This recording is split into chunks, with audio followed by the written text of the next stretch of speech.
जरूरी सूचना है आप सभी स्टूडेंट्स के लिए। स्टडी फॉर सिविल सर्विसेज का Android app Google play store में आ चुका है, उसको प्लीज तुरंत इंस्टॉल कर लीजिए। और अगर आप स्टडी फॉर सिविल सर्विसेज के सिर्फ ऐप से कोई भी कोर्स, कोई भी पीडीएफ परचेस करते हैं तो उसमें अप्लाई कूपन, अगर आप ज्ञान सर जो है आप उसमें अप्लाई करते हैं, ये कूपन कोड है, तो उसमें 20% फीस तुरंत माफ हो जाएगी। मतलब 20% डिस्काउंट तुरंत उसमें लग जाएगा। ज्ञान सर लिखना है, नॉर्मली ज्ञान सर स्मॉल लेटर में है सब कुछ, कोई स्पेस नहीं, कोई कॉलम नहीं, सिर्फ ज्ञान सर GYANSIR। इस तरह से अगर कूपन कोड लगाते हैं आप ऐप में बाई करने से पहले, जो अप्लाई कूपन वाले में आता है, तो 20% का डिस्काउंट तुरंत मिलेगा। वीडियो देखिए। तो दोस्तों, री एग्ज़ाम की डेट कब होगी आपकी आर की? ये तो आप समझो ऐसा सस्पेंस हो गया है कि समझ ही नहीं आ रहा कब आपका एग्ज़ाम होना है।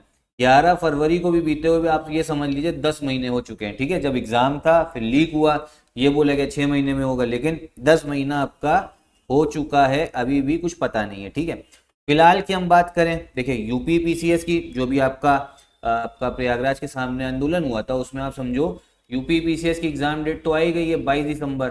अब देखो RO जो है आपका, एक चीज ये समझिए भैया, ये तो कॉमन सेंस है, दिसंबर आखिरी में रखा हुआ है तो दिसंबर महीने में तो होना ही नहीं है, मतलब ये तो कोई चांस नहीं। ठीक, उसके बाद में बहुत सारे लोग कह रहे जनवरी।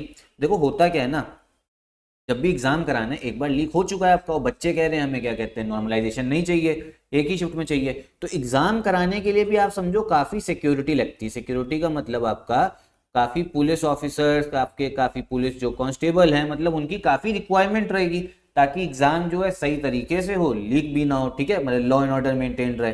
अब आप ये समझिए जब शॉर्टेज होती है पुलिस की तो एग्जाम कराने में भी दिक्कत होगी।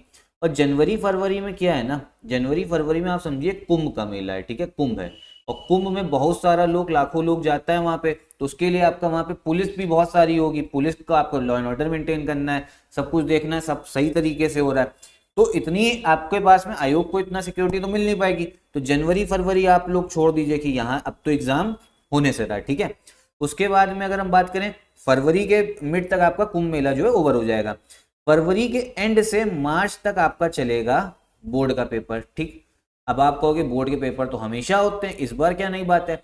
इस बार नई बात यह है क्योंकि जो आपका सेंटर के वो रखे गए, जो यूपी गवर्नमेंट का आपको पता है जो पॉलिसी लाई थी, रूल्स लाई थी इसी साल जून महीने के आसपास, कि जो सेंटर है, सेंटर के मतलब कुछ एक नियम तय कर दिए गए थे कि इतने मतलब इस हिसाब से होना चाहिए सेंटर, प्राइवेट नहीं लेना। तो बोर्ड के पेपर को लेके अगर बोर्ड के पेपर होंगे तो उस समय पे भी सेंटर मिलना थोड़ा मुश्किल हो जाएगा क्योंकि 10 लाख से ज्यादा बच्चा है। ठीक है, और सब कह रहे एक शिफ्ट में कराना है। अभी तो फिलहाल ये भी डिसाइडेड नहीं है, लेकिन आयोग पे प्रेशर बहुत है, जो कमेटी बनी है कि कराना वो चाहेगी एक शिफ्ट में। ठीक है, उसके सेंटर चाहिए, तो मार्च में बोर्ड की वजह से। उसके बाद में सीधा जो महीना हम लोग को दिखता है वो है आपका अप्रैल वाला महीना। ठीक है, अप्रैल या मई तक ही आप समझिए आपको आपका एग्जाम जो है देखने को मिलेगा। साथ में अप्रैल और मई में आपका मेंस का भी होगा।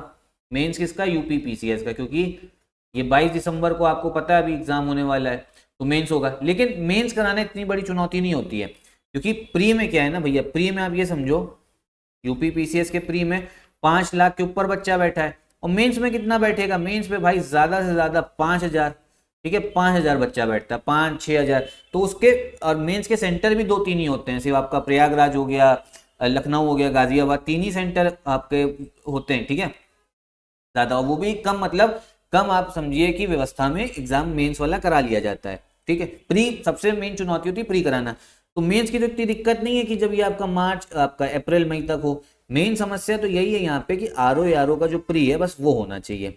तो जो हम लोग को संभावित डेट लग रही है वो यही लग रही है कि आप ये समझिए या तो अप्रैल तक जाएगी या मई तक जाएगी। अब अभी क्या चल रहा है आपके पास, अगर मैं बात करूं, अभी आपका नवंबर का महीना चल रहा है और ये भी समझिए बस खत्म ही होने वाला है, 7-8 दिन ही इसमें बचे हुए हैं। तो हम बात करते हैं दिसंबर से, तो दिसंबर है आपके पास में, जनवरी, फरवरी, मार्च, ठीक है, अप्रैल भी मान लो, तो आपके पास इतना टाइम है, मतलब 5 महीने हैं। तो इसमें आप लोग अपनी तैयारी जो अच्छे से कर सकते हो।